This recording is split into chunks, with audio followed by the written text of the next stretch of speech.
Kennt ihr das Phänomen, dass ihr weinen müsst, anstatt wütend zu werden? Also in einer Situation, in der ihr normalerweise wütend werden solltet, wo ihr sagen solltet, nein, stopp, das ist nicht so okay, dass sie sich so verhalten. Stattdessen werdet ihr traurig und fangt an zu weinen. Am häufigsten tritt die Situation in Verbindung mit Autoritätspersonen ein. Das heißt, in dem Moment, wo ich mich klein fühle und jemand anderes steht über mir, ist eine Autorität.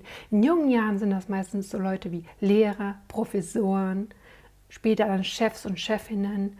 Vielleicht sind es auch Menschen von Behörden, jegliche Abhängigkeitssituation, wo ich das Gefühl habe, ich bin unterlegen. Und in dem Moment, wo ich meine Wut zum Ausdruck bringe und sage, stopp, halt, das ist nicht okay, dass sie sich so verhalten, fange ich stattdessen an zu weinen.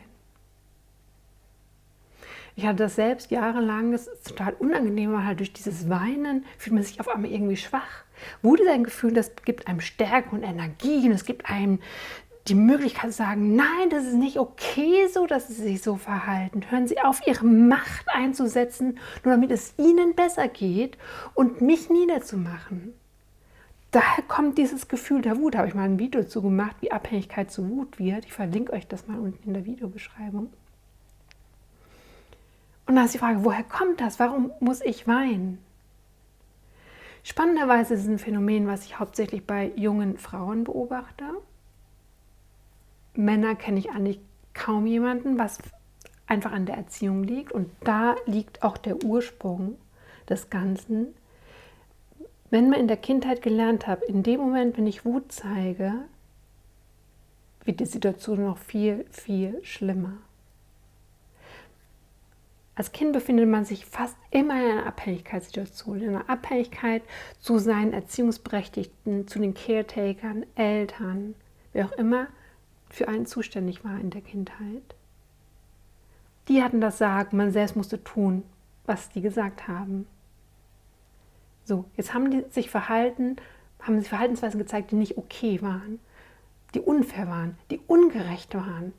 Und dann wurde man wütend, zu Recht, zu sagen, nee, stopp, das ist nicht okay so, dass du dich so verhältst. Was hat es aber gemacht? Dann wurden die auch wütend und die haben ihre Macht genutzt.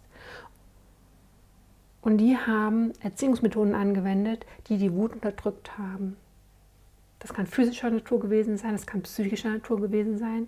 Was für besonders sensitive Kinder ganz schlimm ist, das ist fast noch schlimmer als physische Erziehungsmethoden, ist die fehlende emotionale Verbindung, die eintritt, wenn man eine Emotion zeigt, mit der die Erwachsenen nicht umgehen können.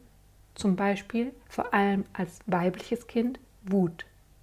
Man hat Wut gezeigt, das wollten die Eltern nicht, dann wurden die kalt und es ging diese emotionale Verbindung verloren. Jetzt ist der Mensch aber ein Rudeltier. Und solange wir Kind sind, sind wir physisch abhängig von den Erwachsenen um uns herum. In dem Moment, wo die emotionale Verbindung verloren geht, können wir nicht mehr überleben. Das ist, was unsere evolutionären Gene uns erzählen.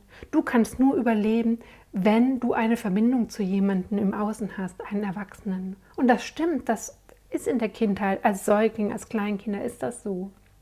Wir brauchen die Erwachsenen. In dem Moment, wo aber diese emotionale Verbindung verloren geht, stehen wir auf einmal komplett alleine da, ohne Sicherheit, ohne den Schutz eines schützenden Rudels um uns herum. Und dann kommen Todesängste auf am Ende. Angst, oh Gott, ich bin alleine und ich bin ungeschützt. Also, Erwachsene machen etwas, was man als unfair, ungerecht behandelt empfunden hat. Man wird wütend. Die Erwachsenen regulieren diese Wut in irgendeiner Form. Und dann hat man gemerkt, scheiße, wenn ich wütend werde, passieren schlimme Sachen. Die sind schlimmer als das ursprüngliche Ereignis, was meine Wut überhaupt ausgelöst hat. Also haben viele, vor allem junge Frauen, gelernt, diese Wut abzuspalten, in sich einzuschließen. Und stattdessen muss aber ja diese Wutenergie irgendwo hin. Wo geht die hin? Die ist in unseren Körpern. Unser Körper bringt das durch Weinen zum Ausdruck. Und ein zusätzlicher Aspekt ist der Aspekt sich des Kleinmachens. Schwäche zeigen. Und auch da können wir wieder auf diesen Rudelbegriff zurückkommen. Wie bei Wolfsrudeln oder Hunderudeln. Habt ihr schon mal gesehen, wenn ein Tier, ein rangniederes Tier, sich einem Alpha-Tier unterwirft? Das macht sich ganz klein, legt sich auf den Boden, zeigt als Welpe auf den Bauch oder die Kehle und will damit sagen, tu mir nichts, ich bin keine Gefahr für dich, ich bin ganz schwach und arm und ich gehe nicht in den Kampf mit dir. Und das ist dieselbe Situation, wenn wir als Erwachsene Wut empfinden, aber stattdessen anfangen zu weinen. Durch das Weinen drücken wir aus, ich bin gar keine Gefahr für dich, Alpha-Tier. Du musst mir gar nichts tun. Schau, ich bin klein und schwach und ich bin überhaupt gar keine Gefahr und ich bin nicht gefährlich für dich. Und das war als Kind überlebensnotwendig. Das war eine Überlebensstrategie zu überleben, sich klein zu machen, sich vor dem Alpha-Tier zu ducken und Schwäche zu zeigen.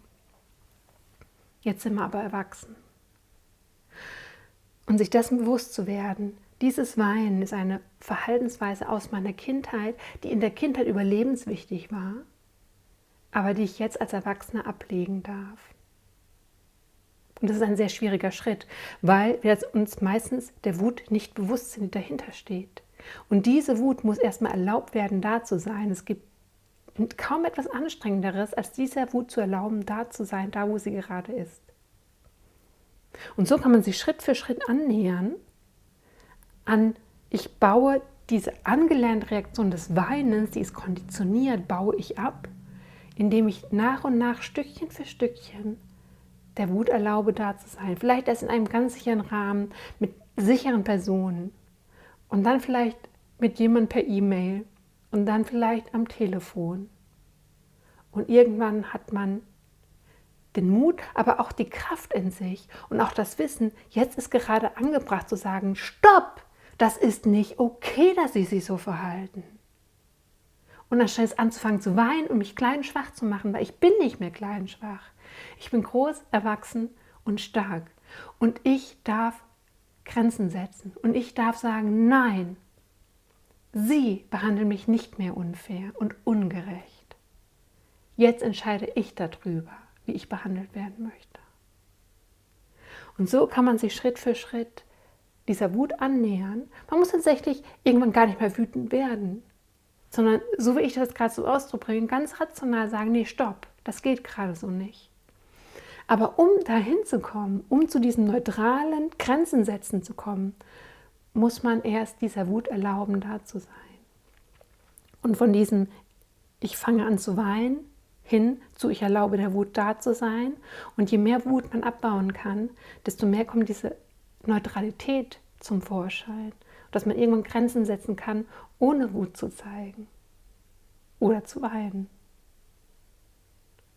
Und so geht es um ein Bewusstsein zu erkennen, woher kommt diese angelernte Verhaltensweise. Es ist nichts anderes, es ist nur eine angelernte Verhaltensweise, in der wir uns schwach zeigen wollen. Aber keiner von uns ist mehr schwach. Daran müssen wir uns jeden Tag erinnern. Ich danke euch fürs Zuhören.